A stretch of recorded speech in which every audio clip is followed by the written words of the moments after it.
você já parou para pensar por que na bipolaridade pode ter um aumento de impulsividade? Eu não gostei dessa atitude. Eu te mostro a atitude. Não, calma. Qual é o problema? Eu falo o que eu quero. Olá, meu nome é Priscila Dutra, eu trabalho na clínica, especificamente com a terapia voltada para a bipolaridade, e nesse vídeo eu vou tentar te explicar um pouquinho por que isso acontece. Bem, e o que é impulsividade? Impulsividade é eu penso, eu sinto, eu faço. O que isso significa? Você abole totalmente ali as fases ali de deliberação, intenção e decisão. Muitas vezes o paciente bipolar, ele tem dificuldade de fazer a modulação dos afetos, das emoções. Então, por exemplo, quando eu tô com raiva, eu tô com muita raiva. Quando eu tô triste, eu não consigo sair desse sentimento. Eu realmente acredito que aquilo ali não vai passar, né? Quando eu tô feliz, eu tô muito feliz e muitas vezes eu tenho comportamentos ali impulsivos diante dessas emoções. Então as emoções acabam parecendo ali como muitos cenários de que se eu estou sentindo isso, eu tenho que fazer isso, e a pessoa tem a dificuldade muitas vezes de analisar, ponderar os prós e os contras. Ela corta essa análise não porque ela quer, né, gente? É óbvio que não, né? Então a maioria dos pacientes bipolares, eles têm a dificuldade de perceber a diferença entre o que seria uma intensidade, né, na questão das emoções. Eu tô muito frustrado ali realmente, e entender ali muitas vezes e aguardar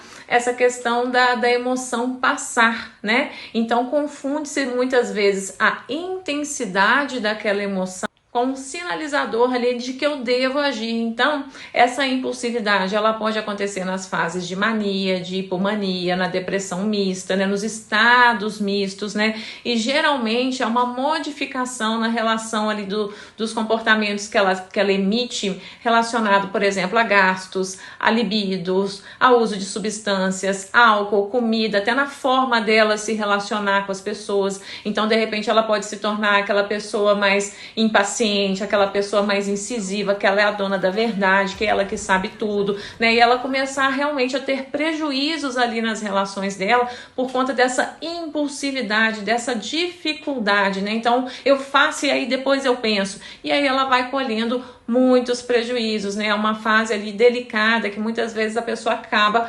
chutando o balde. Então, digamos assim, que está tendo um curto-circuito na cabine das suas emoções. Então, basicamente, ali tem uma dificuldade das emoções se modularem, né? Então, muitas vezes, você acaba sendo tomado ali por uma raiva, uma irritabilidade, né? Uma disforia, né? Muitas vezes você, né, entra numa ansiedade evitativa, tudo parece muito complicado, muito perigoso, né? Realmente. Então, assim, as emoções, elas têm dificuldade, você tem dificuldade de perceber a questão da longevidade das suas emoções. Você tem dificuldade de se questionar: será que se eu esperar um pouco eu vou estar sentindo toda essa raiva realmente? Será que se eu começar a dar alguns passos, será que isso é tão perigoso assim? Será que eu tenho que sentir tanto medo assim? Tá vendo? Falta muitas vezes ali, por questões de distorções cognitivas e por conta de você não estar estabilizado, conseguir ter esse manejo das suas emoções. Então é por isso que os bons psiquiatras, né, falam tanto da importância da terapia no tratamento da bipolaridade.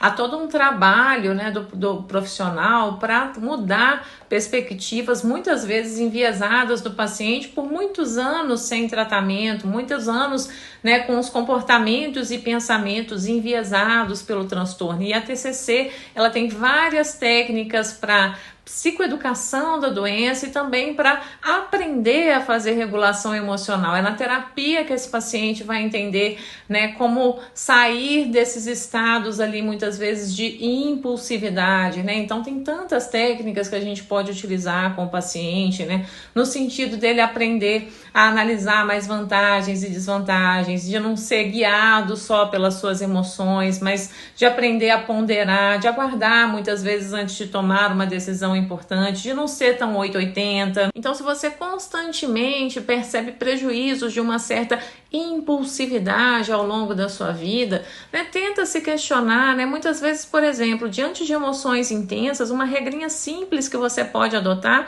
é de você aguardar 48 horas para a gente aprender a testar, por exemplo, a longevidade das nossas emoções. Será que daqui a 48 horas isso realmente aí vai estar tão intenso?